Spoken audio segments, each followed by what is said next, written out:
All right, good evening, Dolphins fans. Welcome to the Extra Yard, your Miami Dolphins post-game show here on the 5 Reasons Sports YouTube channel. We're coming to you live after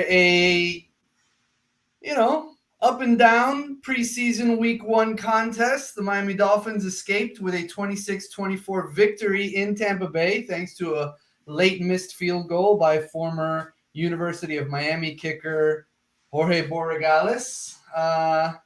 Guys, that was fun to watch at points. It was difficult to watch at points, particularly there at the end. What'd you think of the game, Lewis, Michael? What are your thoughts? What are your feelings? What's going on?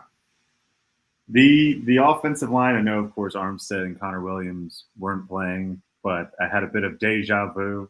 It felt like the last, X amount of years. Oh, I know, like PTSD, right? It was a bit much. I mean, Skylar Thompson running for his life out there, and almost from the outset, too. Yeah. And so that's not exactly what you want to see from really that entire unit. And you saw some guys playing a little deeper into the game and so forth that Miami may need to count on. And it was a bit rough. It couldn't establish any semblance of run game. Of course, Mike McDaniels talked about, hey, I've been able to run everywhere I've been. We've always been able to run, sort of talking about that the offensive line issues aren't going to matter as much because they're going to scheme their way out of it and so forth. And, Mostert's not playing and Evans isn't playing, but still there was just really nothing there, and it all starts with up front. You have to have some level of talent. Like, no matter what you do, there has to be talent there somewhere. And let me tell you something. I thought Larnell Coleman looked pretty impressive last season before he ended up on IR. I thought there might have been something there, but now as we're going forward, it's like I'm seeing less and less, and I don't like it. Keon Smith, and oh my gosh, Keon Smith, he single-handedly wrecked a lot of drives just in this game alone. And quite frankly, it was starting to feel like 2020 Austin Jackson up in here. It's like, 2021 Austin Jackson. 2020 Austin Jackson wasn't as bad, but I digress.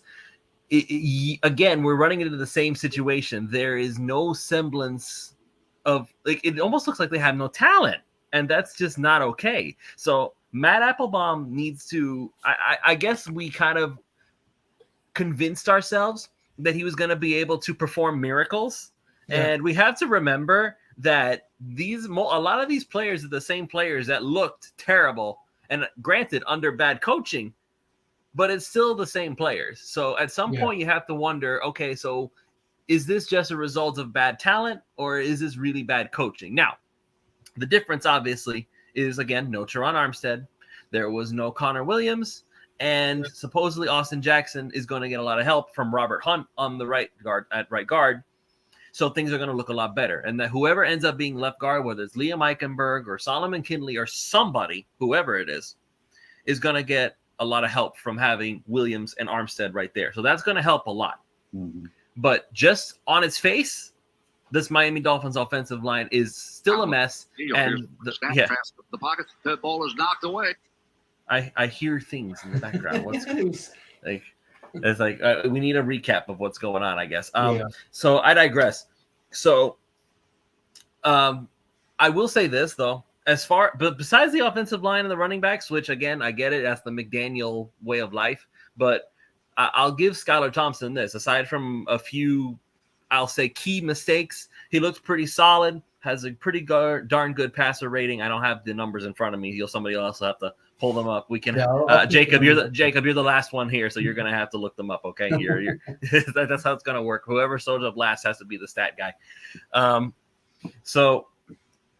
will also say this: Mohamed Sanu kind of surprised me with how quickly he was able to make an impact. Like, I was expecting to see Eric Azukanma. I was expecting to see Braylon Sanders. No.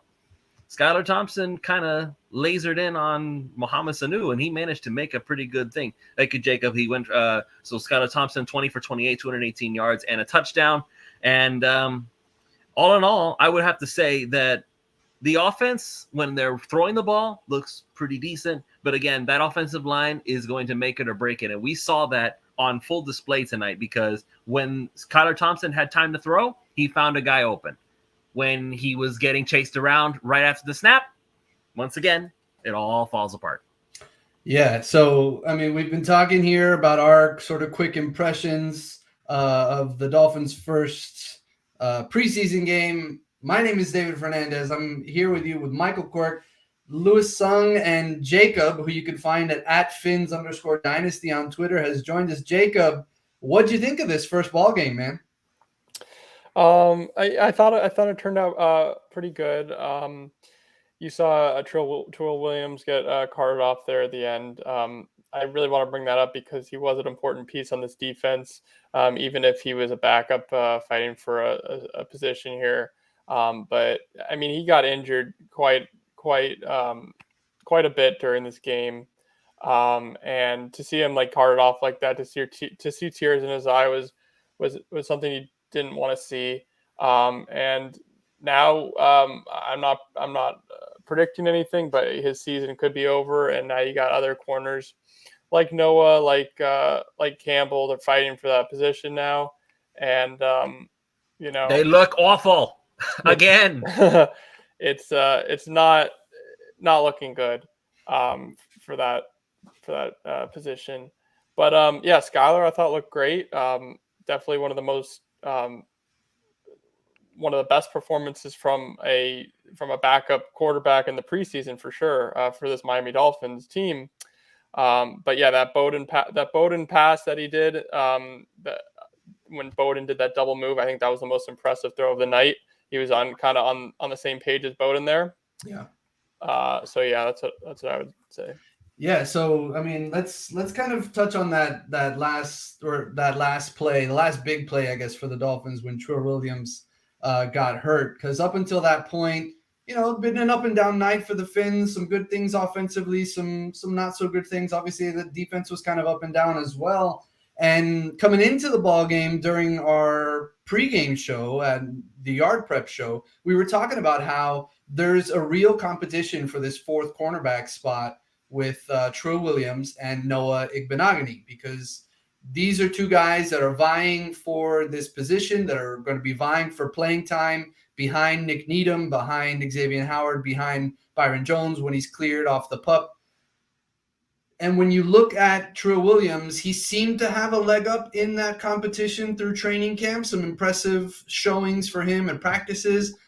And then earlier in tonight's game, he kind of walked off with an injury, and then he made a huge play on a tackle, big fourth down tackle, but ended up leaving the game with looks like a pretty serious knee injury, visibly upset, carted off, Jacob, as you mentioned.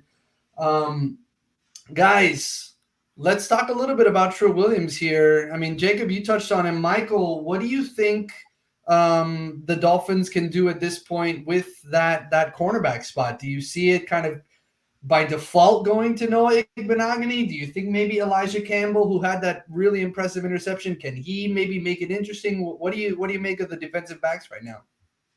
I know that we've been trying to sell ourselves on the young offensive lineman growing, hoping that coaching will, miraculously make that a unit who can keep Tua upright. But I've lost all hope that I could ever have for Noah. When he came in, talking about how physical he was a competitor. You saw what he did against that Triumphant at Alabama in the Iron Bowl. So impressive and so forth. But for me, that ship has sailed. I was not terribly impressed. I mean, you saw Ross get turned around on that touchdown, couldn't find the ball in the air. And it seemed like a lot of guys were lost like that. That there was a lot of open space out there, and even if they did get good coverage, they weren't turning their head. So it's right now they're going to have to find someone for that spot, but there's more pressing concerns than fourth corner. That's not an awful problem to have, but they're going to have to find someone. And I'm not sure who that is on the roster with Trill going down. Yeah, Louis, you got anything on Trill? I mean, as far as I was concerned, Trill Williams at this point was a lock to make the roster. Miami needs corners, and I understand that it's not necessarily the biggest deal to have corner 4 locked down, but at the same time, when you consider who the top 2 guys are, Byron Jones and Xavier Howard, who both have injury history, and these guys, I don't like to use the term injury prone because that implies that they're just going to get hurt no matter what you do. I get it. Bad luck happens. Sometimes things happen that you can't control. I think that what happened with Trill Williams tonight constitutes as one of those things. But whenever those nagging injuries start to pile up and you start to wonder, okay, who's going to take up this guy? You can only do next man up so many times before you run out of men who can actually step up. Yeah. So let's say Xavier Howard goes down. Okay, so Nick Needham steps in. What happens if Byron Jones goes down the next game? Now we're stuck. So we're in a situation where I think it's important that we do find somebody who can get the job done. And I'm going to tell you, I don't think it's going to be Noah Igbenogany. It's not going to be Noah Igbenogany, because if that is, then every single quarterback all season long is pretty much only going to throw to the one wide receiver who's lined up against Igbenogany at any given moment, because it's going to be a catch every time. I don't know what it is about him. He's a very athletic individual, but it's almost like he doesn't know how to play football. And it's baffling to me that he can have all this tutelage. He literally has two of the best corners Miami ever had as his cornerback coaches, and he still looks lost constantly. He's out of position. He doesn't understand how to get off the ball. He can't get his hands on a receiver. I don't understand what's going on with him. I know that Cap for Life wants to bring up Crossan, which is great, but if push comes to shove, I don't know if I trust him to go against the likes of who's the Tampa Bay Bucks 4 receiver, Julio Jones. Like, that's kind of scary when you think about it. So I'm wondering, should the Dolphins maybe look outside? I actually looked this up just now because I wanted to see who was available as far as free agents. Mm-hmm. And there are a few older guys. There are older guys who may be looking for like a short-term deal, just saying, hey, I need to make some money. Let me go play. Chris Harris Jr., who was a free agent with the Chargers. You got Kevin King, Xavier Rhodes, Janoris Jenkins. I know that somebody, it was actually last year during Pulse of Fins Nation, somebody was saying, hey, let's go sign Richard Sherman. I'm like, Richard Sherman? Why would you want to sign Richard Sherman? But the context was, oh yeah, Richard Sherman, we can trade Xavier Howard and go get Sherman. Or alternatively, we could maybe get Sherman as our corner 4. I wouldn't mind that so much. If you can have Richard Sherman as your 4th corner, he's past his prime, but he might still have something left in the tank. I don't know. Yeah. Joe Hayden, that's not a bad name. I know that we still have, let's see, who else we got there? Jimmy Smith from Baltimore. He's 34 years old, but he's always been a pretty solid guy. Let's see, Bashad Breeland. He comes in and out of teams every single year, but he always seems to make a play here and there whenever he's on a team. Kind of makes me wonder why he doesn't stick around. So it'll be interesting to see how it plays out. Yeah, I mean, they might need to look outside of the organization, but, at this point in the preseason, I mean, I guess it's relatively early, right? Week 1 of the preseason. Yeah, it's still early. It's still early, and they're going to make their cuts. They're going to make their cuts. They could end up looking for maybe a veteran that gets cast off by another team. That's also true. Later in the preseason. So, the third wave of free agency, so to speak. Right. It'll be interesting to see how that plays out. But let's kind of move on to some of the positives from the game. I mean, they did get the win, right? They picked up. I mean, preseason wins don't really mean much, but 26-24, Mike McDaniel's first game, they got him the W. He played a little mind games there at the end, calling the timeout for Borregales, and maybe helped that final miss, right? So we've talked a little bit about Skylar Thompson already and how impressive he looked. Besides his performance, which, again, was a good one, 20 of 28, 218 yards. He had the nice touchdown. He also had 25 yards rushing.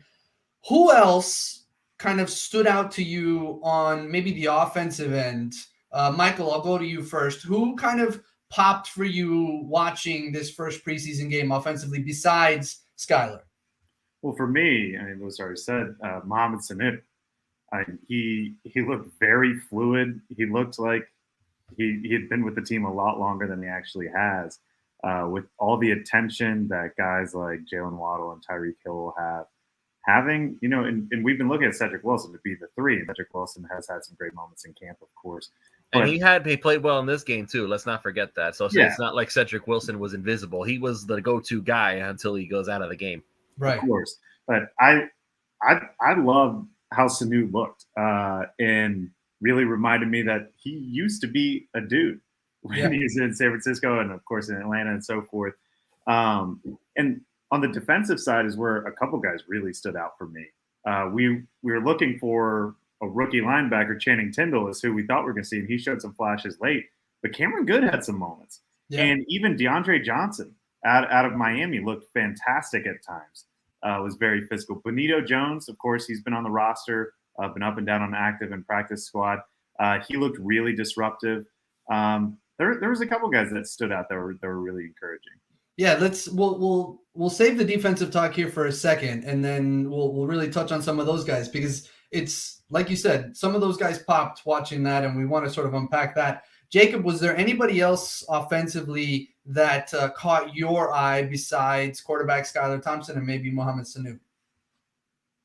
Yeah, I'd go back to Lynn Bowden. He had to come out and have a game tonight, and he did just that. Like, he tweeted before the game that he's waited a long time for this moment, and he went out here and he proved to himself why he has value and why he should make this team.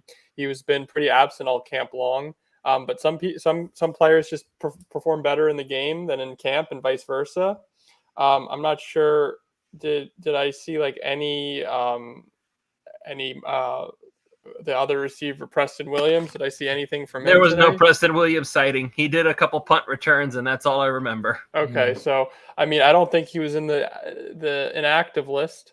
So yeah, I mean, his career in Miami is going to be over if he doesn't get involved at all. Either if he's going to be on the trade block or just doesn't make the team flat out. But yeah, going back to Lynn Bowden, definitely reports were coming out that he was going to be on the trade block, but he came out here and proved to everyone that he could get open. He's athletic. He original third round pick. So surprise from him there. Yeah, they used him in a couple of different facets, right? I mean, he was back returning kicks, and then he was involved in the passing game. Obviously, caught the touchdown from Skylar Thompson, and he's somebody that he's in the mix for one of these wide receiver spots. We were talking about it in the pregame. We were talking about guys like Preston Williams and then obviously Bowden. But then beyond that, the guys that they brought in from San Francisco, Craig Kraft, Sherfield, who both looked, useful today. And then obviously we've already touched on Sanu. Lewis, was there anybody else besides who we've mentioned offensively that has really caught your eye tonight? I'm trying to think of somebody on the offensive line I can give some kudos to, and I guess the first one that comes to mind, honestly, believe it or not, is Austin Jackson. Like, I honestly cannot. Coleman. That's not a good thing. Coleman is not my positive note, even a little bit, bro. Like, if anything, Larnell Coleman is on my what the heck happened to you list. Like, you were good, and then you went the way of Austin Jackson, and in your second year you fell to pieces. I don't understand, but I digress. Maybe just like Jackson, maybe year 3 is the magical year, because Jackson, not that he was spectacular in my eyes, but he didn't mess anything up. How about that? He didn't mess anything up. So for Austin Jackson, considering how low the bar was, that's a positive for me. So I guess I can give Austin Jackson kudos for looking competent. Now, let's see what happens when he's facing real caliber pass rushers. But I guess I give him kudos for showing up today. So before we move over to the defense, when we see Mike McDaniels and we think about what he was sort of brought in to do, and a lot of people point to the rushing game, and when you look at the rushing attack tonight for the Dolphins, and they didn't have Chase Edmonds in there, all right, they didn't have Raheem Mostert in there, Alec Ingold didn't play either, right, a fullback who's going to play a key role in the run game. They only managed 3 rushing yards in the first half, less than ideal, right, and then they finished the game with 49 rushing yards on 14 attempts, 3.5 most of which came from a Myles Gaskin run. Yeah, and a Skylar Thompson run. Right. So I guess the question is, are there any concerns with the rushing game, or are you just sort of dismissing it because we were missing pieces on the offensive line, and we obviously didn't have our top 2 running backs? What do you guys think? I didn't have top 2 running backs, and I did not have an offensive line that was worth even mentioning. Because again, keep in mind, Tampa Bay Buccaneers defensive line is stacked. on all fronts, like all the way down, kind of like Miami's. Go figure. But when you have guys like I can't, like, his name is Keon Smith and Larnell Coleman, who are showing that they are not ready for this job yet. You can only do so much. Again, the way that they were able to run the ball, scheme is a big part of it, yes. But again, players still have to execute. If players are not executing, it doesn't matter what scheme you have. You could literally scheme it so that there are only 6 players on defense. If they are not able to execute their job, they are not going to look good. I still remember, thank God it hasn't been this bad, but I still remember one game where Ryan Tannehill snapped the football and literally only the center got up to start blocking. All the Indianapolis Colts defenders came and absolutely crushed him. Like that, it's that kind of thing. Execution, fundamentals, it's key. And if you don't have that, you're not going to be able to function. So the Dolphins not having a running game tonight, I completely attribute that right now to just lack of execution by the offensive line.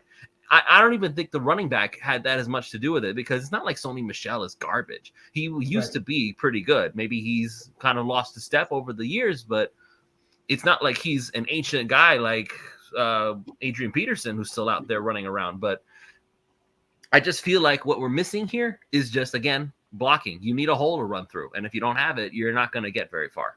Yeah, Michael, you were nodding your head. You agree in all points, I guess? Yeah, I don't think that there's a ton that we can really glean from that. In preseason, when you're missing as many guys as Miami was sitting tonight, you can't really extrapolate a ton from it unless, there's certain battles that you're watching, or certain aspects where guys are on an island, such a corner and so forth. But so much is missing from the run game that we really can't judge too much from it. So it'll be a lot more interesting to see once you have the 2 big additions, see how they gel with the other guys, because those are really the anchors of that offensive line that we'll need to see. But I thought it was really interesting seeing Mike McDaniel's play calling and seeing that game plan a little bit. That was our first real taste of that. Yeah. And so I'm really excited to see what that looks like when all systems are a go. So no, I can't take too much from it tonight. Yeah, I mean, that the first play of the game, just to go to the play calling and stuff like that, first offensive play of the game was a naked boot for Skylar going to his left, which would have been Tua's strong hand, and he hits the tight end for a decent gain on that play. So a lot of misdirection. Irony that Mike Gesicki. Right, a lot of misdirection early on. We saw it a little bit. We saw a jet sweep, I think, early on with Ced Wilson Jr. So it was sprinkled in there a little bit, the McDaniel flavor, I guess, especially early on. I guess the later we went into the game, the less some of that stuff becomes obvious. But still, I mean, there was some good performances. For me, Lynn Bowden's performance really stood out from a receiver's perspective, because we know for a fact that those guys are really sort of jostling for position in that receivers room. And, for a kid like that, who's coming back from his own injury, trying to work his way into the rotation, it felt good to see him compete and play in that way. I felt nice for him. Right. But let's shift over to the defensive side of things, where, Miami had its moments. There were, a flash there, obviously, towards the end of the first half, where some things were really sort of cooking for the defense. But again, some good moments and some bad moments. Jacob, I'll go to you first on this one. Was there anybody on the defensive end that really sort of stood out to you as you were watching through the game? Yeah, a few. I mean, Duke Riley continues to impress me. He's got the swagger. He's got the grit. A lot of that on defense. Yeah, Duke Riley is legit. Been a fan ever since he kind of made his debut for Miami. But yeah, he continues to impress. I guess another player that would. It's hard for me to think because the defense. I mean that last drive, like as you guys have all seen, like that resulted in an almost win for the Buccaneers, and I'll talk about that drive later, and because Miami had multiple chances to seal the game and they didn't. But in terms of defensive players, Duke Riley, Porter Gustin rushed the quarterback a little bit. He was a kind of a bright spot. Yeah, and then as Alfredo says, Iguavan, or I don't really know how to pronounce his name very well, but he after that pick six, it was impressive. He always makes an appearance in the preseason, always. I mean, last year he had like that crazy sack game.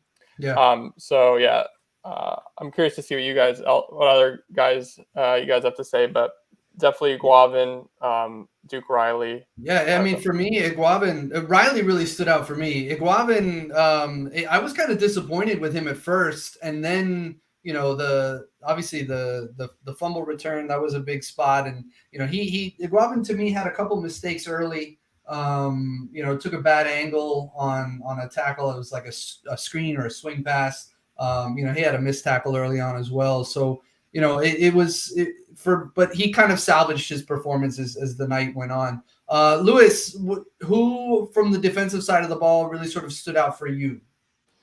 All right, so I'm gonna go ahead and say that Cameron Good showed up big at the last minute, and that made me notice him. I know that Cameron Good doesn't have anything like crazy as far as like athletic traits, but I always seem to gravitate towards these gritty, I'm going to show you how good I am with my effort type players. Because a lot of times the best football players, again, are not necessarily athletic freaks. Noah Igbenogany. Athleticism can get you somewhere, but it only works when you pair it with your ability to play the game of football. I think Cameron Good can be one of those guys who can actually get their fundamentals up and running, and they can be a solid role player. So, granted, again, he's not somebody who's gonna be like your starter moving forward in the long-term future, just because, again, you don't keep role players for a very long time. You keep them rotating in and out. But again, someone like Cameron Good is necessary in order to keep this defense humming. You need guys who are just there, who know how to play the game of football. And also, I'll go ahead and say this, early in the game, and I was after just the first drive, I was already like, yeah, pull him, I'm done. Jalen Phillips, a man amongst boys out there. He is wrecking Tampa Bay's right tackle. Like he wanted to make him go home, because it was crazy how easily he was able to get to Blaine Gabbert. And then I think he was in there for at least one Kyle Trask drive as well.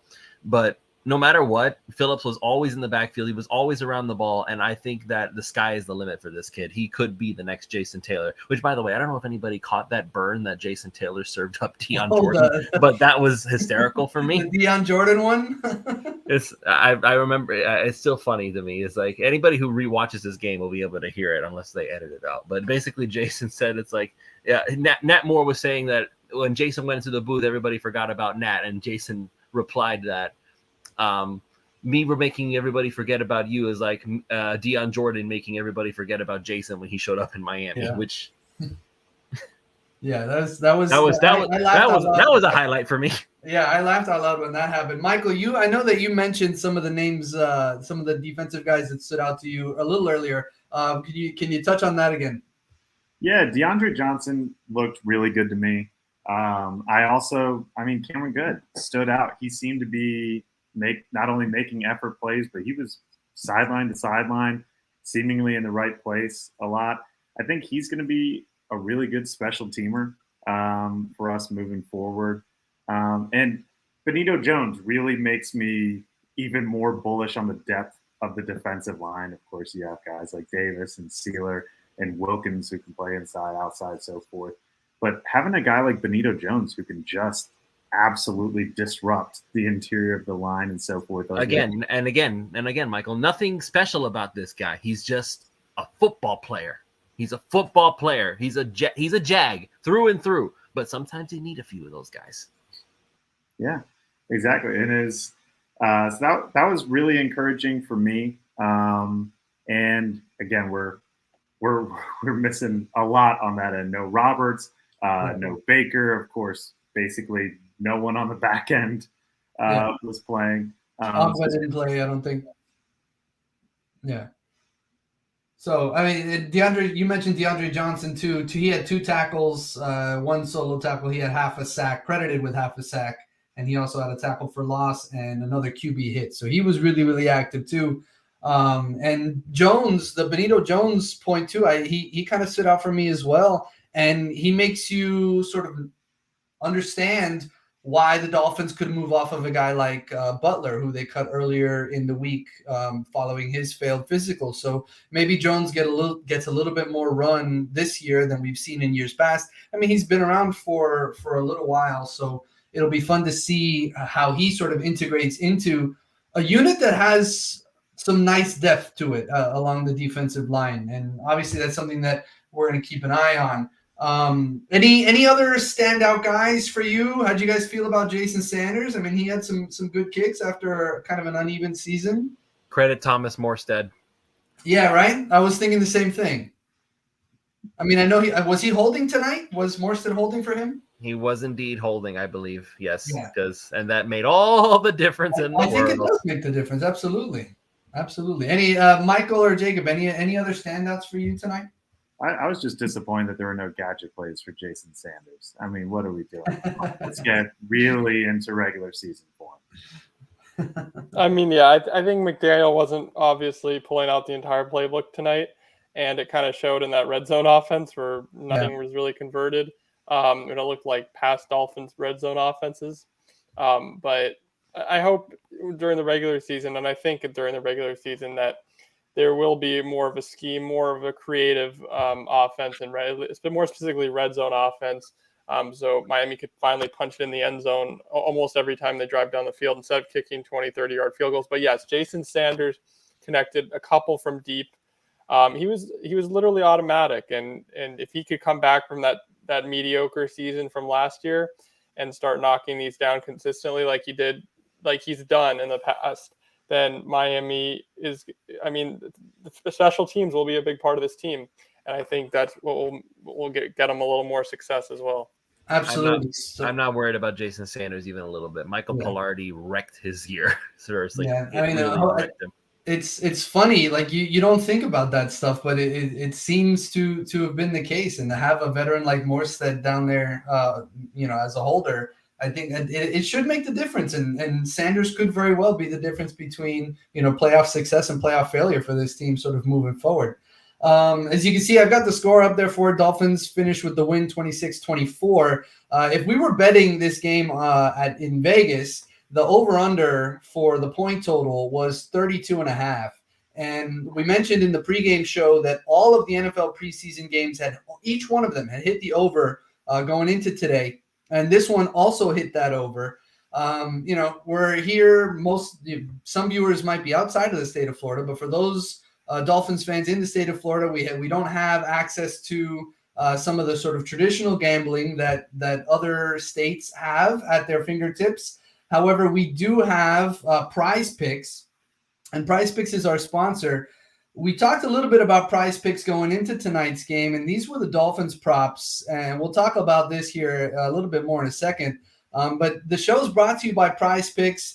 Preseason Sports Network. We're working with PrizePicks again this coming NFL season. It's a revolutionary fantasy platform where you pick 2, 3, or 4 players. They're specific props. You can go up to 5 different players across different teams, even leagues. You don't necessarily have to stick to football. And then you're ultimately playing the over or under on their fantasy projections. And if you predict right, you can win really, really big. Not only that, PrizePicks routinely offers freebie picks for players to take advantage and increase their odds of winning. You don't want to delay on getting in on PrizePicks if you haven't done so already. If you sign up for PrizePicks, make sure that you're using the promo code 5. Make sure you spell that out, FIVE, and they'll match up to $100 for your initial deposit. And that's prizepicks.com. And if you're heading over there, you're using the promo code 5. But if you're looking at these props right now, the Teddy Bridgewater props, those were easy. Hopefully you went under on Teddy Bridgewater because the man did not make an appearance. However, the guy who did run the show was Skylar Thompson. When we started our pregame show earlier today, the over-under was set at 95.5. While we were going on the pregame show, that actually bumped up to, I think it was, what was it, Luce? You remember? It was like 105.5. It went up to 105. By the way, I don't want to take you guys' advice anymore. It was so Skylar Thompson hit the over on his passing prop, over 105 passing yards, and he also had over 7 for his fantasy score. Savan Ahmed went under on his props. Eric Ukuzama, his prop, he was at 2 receptions and then 22.5 receiving yards. It doesn't look like, well, he hit the 2 receptions, so that was a push. And then he was short on the yards, 18.5. Let's see who else did they have here. Preston Williams didn't do anything, so hopefully you went under. And actually, Braylon Sanders didn't do much either. So, hopefully you played the over with Skylar Thompson and you played the under with just about everybody else for this Dolphins offense. But that was PrizePicks. Lewis, who was it that we said during pregame? It was one of the only one you guys got me was Skylar Thompson, and I'd figured that one out on my own, guys. Damn. Jeez. And then we told you what we said. I think Alf might have said something about going under on Tyler Johnson. Yeah. And then the over on Braylon Sanders and Eric Azukanma, both of which did not happen. So yeah, you see, Alf is chiming in here on the chat. I have the worst luck. I see you guys win. You guys win. You win. You win. You win. Every time I try, losing. I don't understand. I need a rabbit's foot somewhere. I need that merino jersey you got back there. It's probably got like good luck mojo. You win all the doggone time. I'm the only one here who can't win. Yeah, well, listen, you've got another shot to win next week because we will be brought to you again by PrizePicks next week, and we'll see what those props are. Obviously, we'll have all of that information for you with our pregame show ahead of next week's contest. The Dolphins are coming back home. They are playing the Las Vegas Raiders on Saturday at 7 p.m. at Hard Rock. So we'll come to you with the yard prep show probably at about 5 o'clock like we did today. So it gives everybody some time to sort of settle in and enjoy the show. Any parting thoughts before we get out of here this evening, guys? Anything sort of, did it feel different watching this team with Mike McDaniel sort of running the show? I think the only thing I can really say is football's back.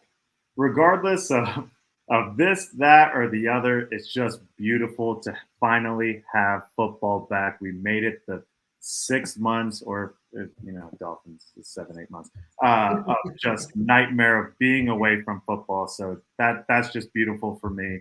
And the only thing I can say about this game is roster Skylar. Yeah, they might have to at this point. Yeah, Michael, any parting thoughts? He just gave his. I'm sorry, Lewis. I'm sorry. My bad. I'm tapped out.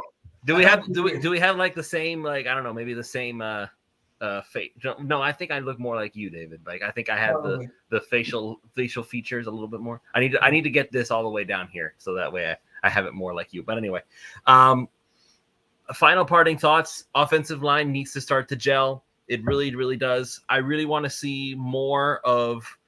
I'm really hoping, and this is just me. I really want to see what happens if Tua gets a chance to play. Like, I understand preseason, don't want to let him get hurt, all that stuff, but there is the thing called the dress rehearsal. Like, I wonder if they're still going to try that, at least just to get some of these guys some reps in a real game situation, because I would like to see what this team can do when you have the starters all out there and humming.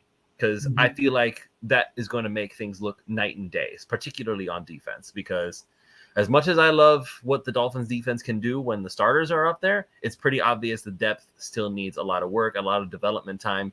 And again, that's the thing, time. When you're not a spectacularly talented individual, you kind of have to make do with, again, your effort, your fundamentals, and that takes time to learn. Jacob, any parting thoughts before we get out of here for the evening? I'd just say, like, it was nice seeing Mike McDaniel out there on the sideline with the headset. Definitely when they panned to him in the at first, like, I'm like, oh my goodness, like it hit me like this is our coach. We don't have like Brian Flores anymore, just like standing there like with his 2 offensive coordinators. We really have 30 offensive coordinators. The guy brought immaculate vibes. I don't know if you guys caught that in the game, but a running back ran out of bounds and he kind of went like this a little bit at the running back. Yeah, he was ready to make that tackle. Yeah, that was really funny. So the comedy doesn't stop in the locker room. It doesn't stop in the press room. It really goes into the game, and he's got such a personality, which is nice to see. It's refreshing. There's so many Dolphins coaches that didn't really have much of a personality. So yeah, it's nice to get that young vibe and Mike McDaniel with his great personality. Absolutely. Okay, gang. So we're going to wrap it up here for the evening. Obviously, the Dolphins took home the W in Mike McDaniel's first game, preseason game, with a 26-24 victory over the Tampa Bay Buccaneers. This was the Extra Yard, the post-game show. We also have the Yard Prep pregame show, which will come to you ahead of each ball game throughout the season.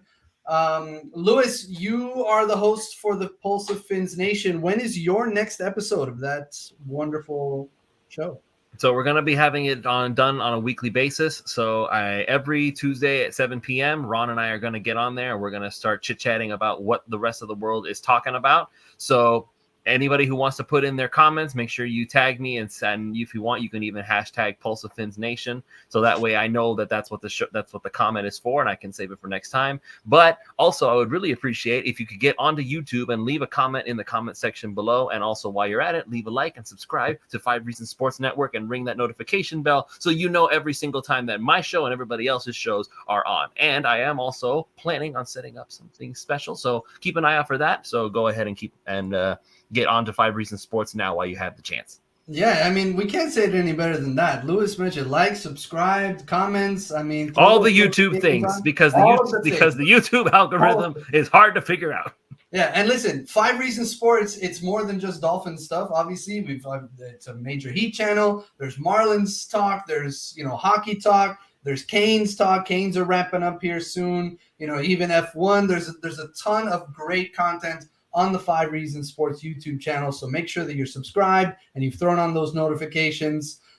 You can catch Louis D. Sung on Twitter, and then obviously the Pulse of Fins Nation show. You can grab Michael over on Twitter at SJBMichael, and Jacob is at Fins_Dynasty on Twitter, and then at Fins Dynasty on Instagram. Do I have that right? Yeah, perfect. I am David. You can find me at ByDL Fernandez. Thank you, everybody, for watching. We'll be with you next week.